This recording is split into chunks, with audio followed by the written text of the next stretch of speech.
అమరావతిలో అవినీతికి అంతు లేకుండా పోతోందన్నారు మాజీ సీఎం వైఎస్ జగన్. చదరపు అడుగుకు 10,000 ఖర్చు చేస్తున్నారని ఆరోపించారు.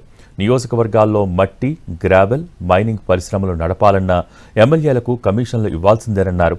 మరికొద్ది రోజుల్లో యాప్ విడుదల చేస్తున్నామని జగన్ చెప్పారు. కలియుగం అంటే ఎలా ఉంటుందో చంద్రబాబు పాలనలో చూస్తున్నామని అన్నారు వైఎస్ జగన్.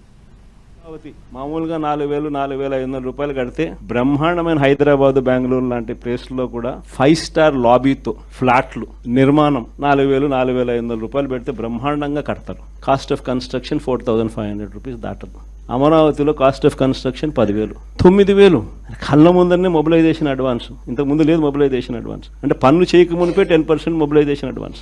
మొబిలైజేషన్ అడ్వాన్స్ 10% ఇస్తున్నారు, అందులో 8% తీసుకుంటా ఉన్నారు. ఏ నియోజకవర్గం అన్నా తీసుకో, ఆ నియోజకవర్గంలో మైనింగ్ జరగాలన్నా, ఆ నియోజకవర్గంలో మట్టి గ్రావెల్ జరగాలన్నా, ఆ నియోజకవర్గంలో ఎవరైనా పరిశ్రమ నడుపుకోవాలన్నా ఎవరైనా కూడా నడుపుకునే పరిస్థితి లేదు. రావాలా, ఎమ్మెల్యేతో మాట్లాడుకోవాలా, ఎమ్మెల్యేకి ఇంత డబ్బు ఇవ్వాలా, పోలీసులు దాని దగ్గర నుండి సహకరిస్తారు. ఎమ్మెల్యే ఇంత తీసుకుంటాడు, పైకి ఇంత పంపిస్తున్నాడు. కళ్ళ ముందర కనిపిస్తా ఉన్న కరప్షన్. నెక్స్ట్ 1 వీక్లో, నెక్స్ట్ వీక్ బహుశా ఒక యాప్ కూడా తయారు చేస్తా ఉన్నాం. సీనియర్ లాయర్లు అందరూ కూడా దాంట్లో యాప్లో కూడా ఇన్వాల్వ్ అవుతున్నారు.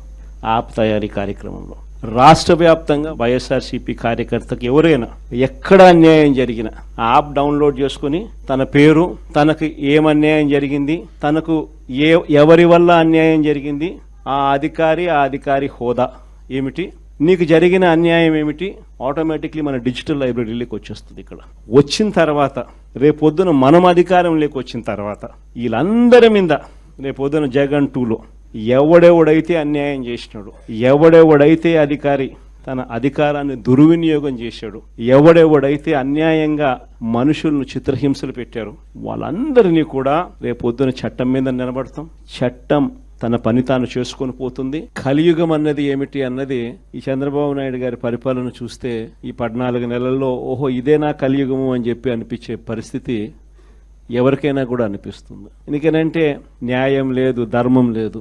తమకు గిట్టని వాళ్ళు ఎవరైనా ఉంటే, తమకు నచ్చని వాళ్ళు ఎవరైనా ఉంటే, తమకు వ్యతిరేకంగా స్వరం వినిపించే వాళ్ళు ఎవరైనా ఉంటే తట్టుకునే పరిస్థితి లేదు, జీర్ణించుకునే పరిస్థితి లేదు. ఎలాగైనా తీసుకొని పోయి వాళ్ళని జైల్లో వేయాలి, ఎలాగైనా తీసుకొని పోయి వాళ్ళని చిత్రహింసలు పెట్టాలి, ఎలాగైనా కూడా వాళ్ళ పరువును తీయాలి అనే ఒక నీచమైన సంస్కృతి ఈరోజు మనం చూస్తాం. ఒక మనిషిని జైల్లో పెట్టడము అని అంటే తన